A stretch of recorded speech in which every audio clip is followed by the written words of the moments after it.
everyone, Coach Tori here.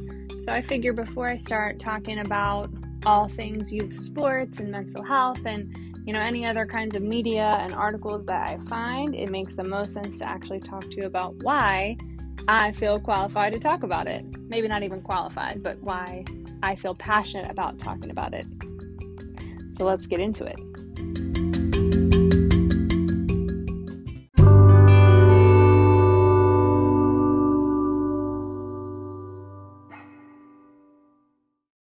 So my history with running, I guess I'll start at the beginning, obviously. Both of my parents are runners, not like famous runners or, anything of notoriety like that, but both ran in probably elementary school, middle school, high school, college. They met, I think, running in college. My dad continued to run as an adult, did races. He and I have done a few races together, but I'm getting ahead of myself. So my dad was a sprinter. My mom was a hurdler. So they both were short distance runners. As a baby, not as a baby, as a young person, I saw my dad going out on runs, training. So in wanting to spend time with him, I would ask to go on runs. I distinctly remember one time he went out on a run, came back, scooped me up. We went and ran around the neighborhood. I remember I was dying out of breath. I was probably like 7 or 8 maybe. And he was explaining to me how you get out of breath, cardiovascular things, oxygen debt, all that kind of stuff. And for some reason, that is a distinct memory of my running as a young person. I think we had a treadmill in our basement. I would run on that sometimes. Again, probably only like 10 minutes, if even that.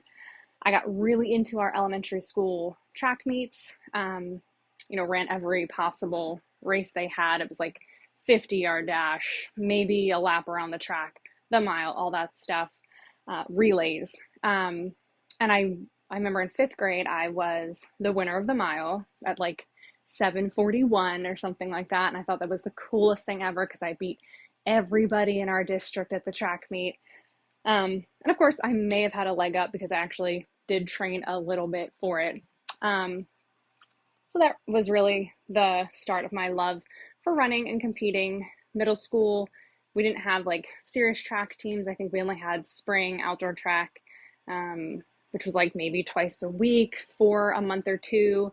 I only remember like one track meet that we had, and I think I ran again like every possible thing. I may have even thrown shot put and did high jump. Again, not a standout, but I had fun. I liked it. I was, maybe you could say, naturally good at it. Then get into high school, waited for track season to roll around, ran outdoor track because my parents were sprinters. All I knew was being a sprinter, so I joined the short distance team. I remember it may have been our first meet, and the coach told me I was so slow he could have timed me with a calendar. I was devastated. My mom called him. Not even sure what she said, but he then decided I should join the long distance team, or at least train with the long distance team. So for that season, I ran with the long distance team for practice. And then I believe I was doing the 400 meters and I was okay at that. Then I joined cross country, indoor track, outdoor track. So then I did it for the next 3 years, all year round. Had a good time. That was all my friends. It's really all I did. And again, not just like I said in middle school, not a standout, but I did well. I was on the varsity team, but like the end of the varsity team, I placed in middle distance, but I was never amazing. I was on all the middle distance relays. But yeah, I was good. People knew that I ran track, but not like getting scouted for college or anything. So go off to college, was planning to maybe walk on one of the teams. So I just kept training by myself. Ran into some health problems, so I bounced around to a couple of different schools. Ultimately ended up in a school by where I grew up. Tried to join the track team, wasn't able to compete because I had just come from a community college or something, so I waited for the next year. So I was already like a year or two behind, I think, at that point. Walked onto the team, ran with my college team for 1 year. Of course, then I had mono that year. So I competed all throughout that season with mono, so I was less than outstanding. But again, they let me on the team. I had fun, made friends, but not healthy. The next year, I was going to join the team again. Just had tonsil surgery as a result of the mono, probably. So the week of tryouts was, I think, like a week or two after I just had surgery. I was underweight, dehydrated. It was a disaster. So didn't make the team. Found CrossFit, of all things. I think my mom was like, I've heard of this thing. It's called CrossFit. It's competitive. It's fun. It's fitness. You might like it. So joined that. Not really into a lot of the CrossFit-y things, but I liked that some of the workouts had running.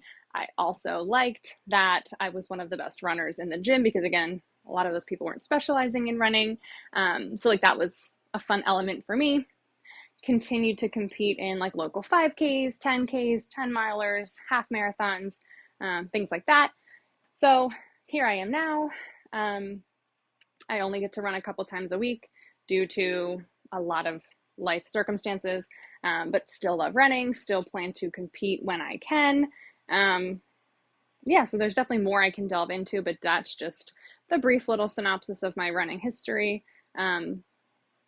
So that's kind of where I came from. So my history of mental health started probably when I was pretty young. I remember my sister used to take mental health days off of school. I don't think I ever did that, but I remember my mom asking her if she just didn't want to go to school because she needed a mental health day. Or I remember her coming downstairs and being like, I can't go to school today. I need a mental health day. Didn't totally understand what that meant. I think when I was young, I was just like, oh, she's not sick, but she's not going to school. And then probably didn't really think too much about the words mental health together for a long time. Did therapy on and off, probably teenage years, all up until now, obviously. Professionally, though, I did work, it started with working in behavioral health for a long time. And then with that, you also see a lot of individuals who have struggles with their mental health as well, but that wasn't always the focus. Then I did transition to a behavior therapist job, but it ended up being more working on mental health things, dealing with like anxiety, independence.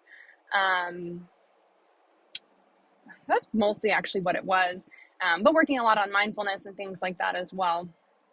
And then from there, I worked at a mental health facility in quality management, so wasn't directly working with the individuals, but really looking at big picture stuff and how mental health and these struggles are affecting the individuals in our treatment, but also like the community, families, all that stuff. So I really got to see all sides of people that were impacted with these struggles.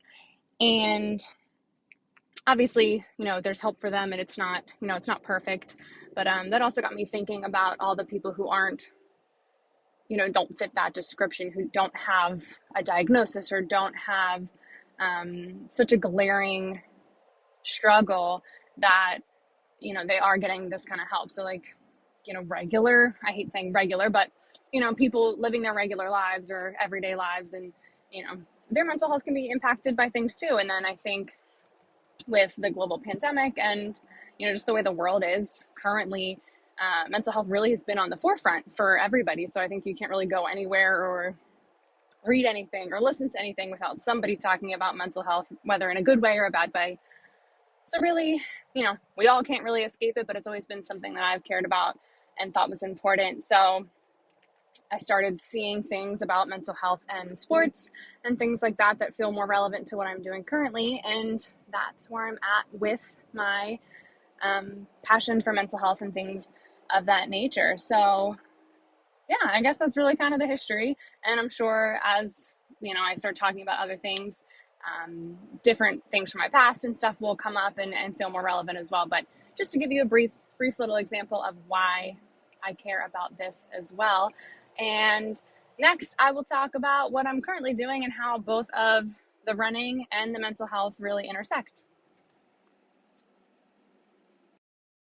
So what I'm doing currently kind of ties everything together, and also I think would set the stage for why I wanted to talk about sports and mental health and running and all that stuff on a podcast.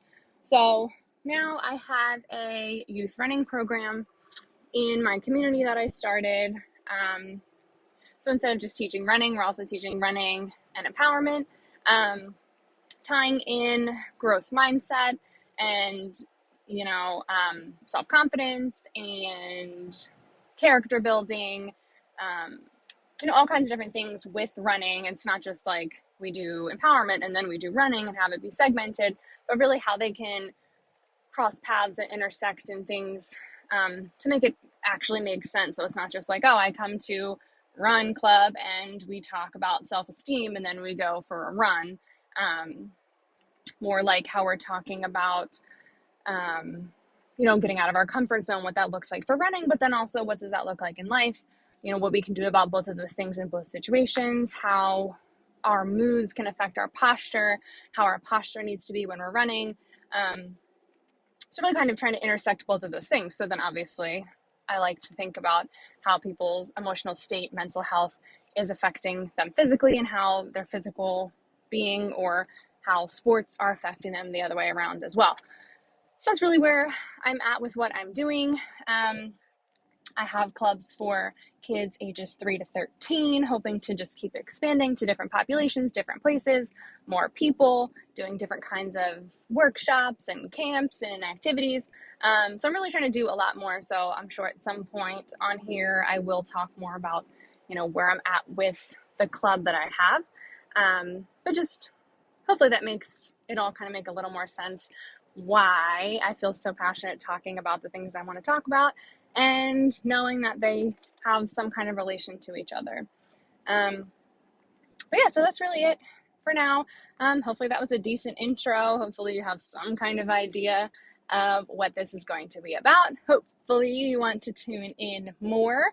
The next couple things I plan on talking about is burnout in sports, and then also just some, I hate to say like famous examples, but some relevant examples that we've seen in the media, whether it's from the Olympics or Nike or things like that. So that's going to be the next couple things I'm going to talk about, and then kind of go from there. So hopefully you're tuned back in. I plan to be here once a week. Not exactly sure what that's going to be like yet either. But yeah, check back in.